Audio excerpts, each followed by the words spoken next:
I am not against HVAC schools, but before you spend thousands of dollars on training, I want you to ask yourself these questions first, because the goal is not just to graduate, but to actually get into the HVAC industry.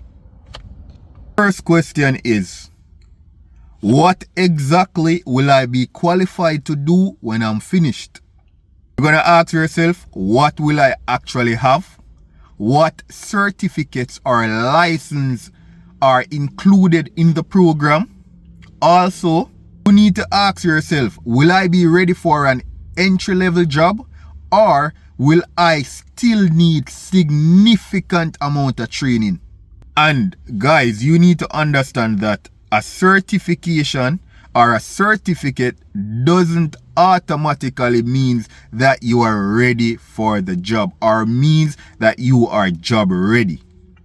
Okay, so the next question that you need to ask yourself, and I'm going to break it down on the different pointers like I did in the first one. You need to ask yourself this: do employers from my area or from your current area, because I'm talking to you, do they actually hire persons from the program? Because you don't want to go to school and get a certificate, whatever certificate you are getting, and then there are no employers to hire you. It doesn't make sense. That's a waste of money. What you are going to do is search actual HVAC posting in your area and see what the job market is like. So you're gonna actually search HVAC job posting and see what the job market is like in your area before enrolling in a school. Also, you need to look at the requirements for entry-level position, because suppose the requirement says no need for EPA or no prior knowledge. Going to school in that case would make sense. So that's why I'm saying read the job postings and requirements before you go to school or spend that amount of money. If you have the money, fine. Also, if you do enroll in school, you need to ask the school, where are the graduates being employed?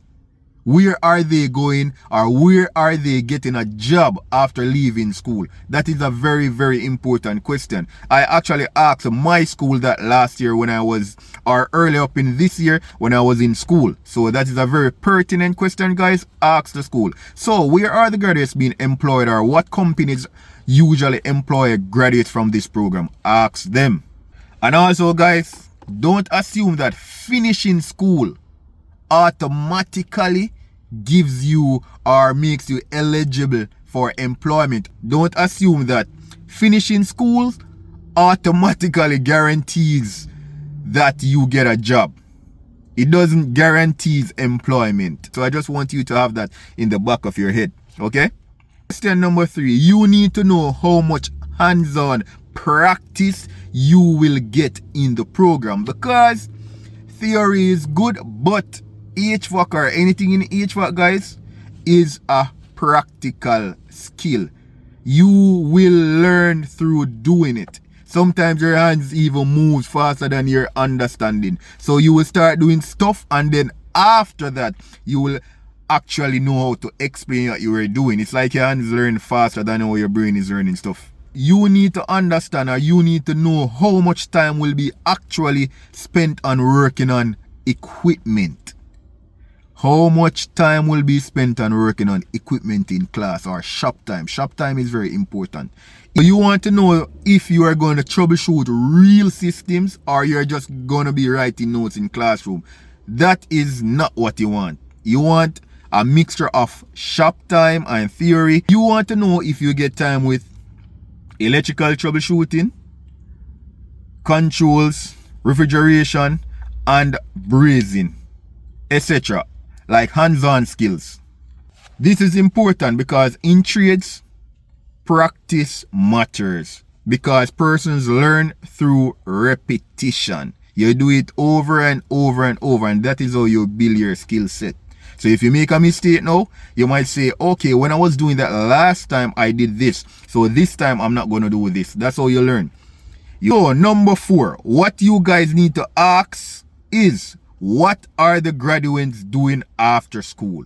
Are they getting employed? Are they just still searching for a job after 6 months, after a year? That is very important, because why would you want to go to a school where you're not going to get a job?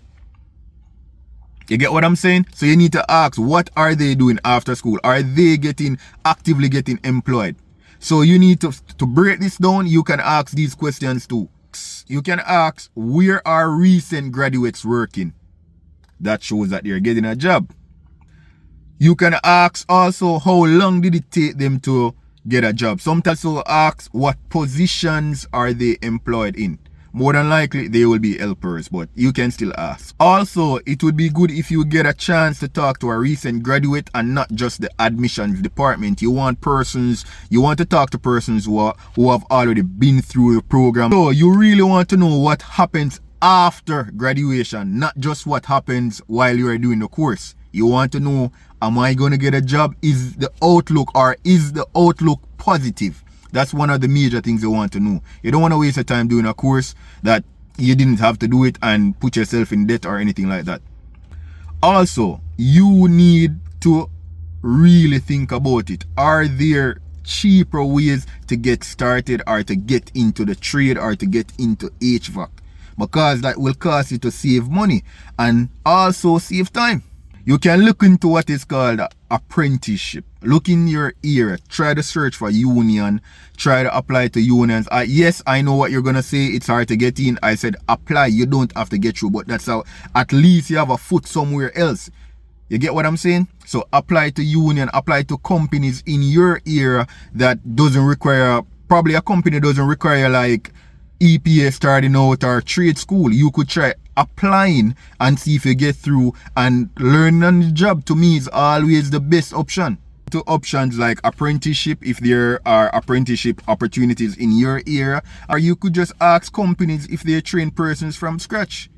That's better than spending money out your pocket if you genuinely don't have the money to do that. So I'm just saying, look into cheaper options before trying to go to school. So after you have looked into those options, all you have to do now is compare the monetary cost of each option. That is just to show you which option would make more sense for me, and also which option is the cheapest option.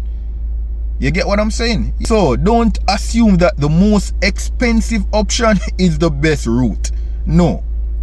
Don't assume that the most expensive option is the best option or the best route. In closing, if a school is good for you, great. I am not telling you not to go. I'm just saying, do your research before you spend thousands of dollars. That's all I'm saying. And guys, don't forget to subscribe, like, drop a comment,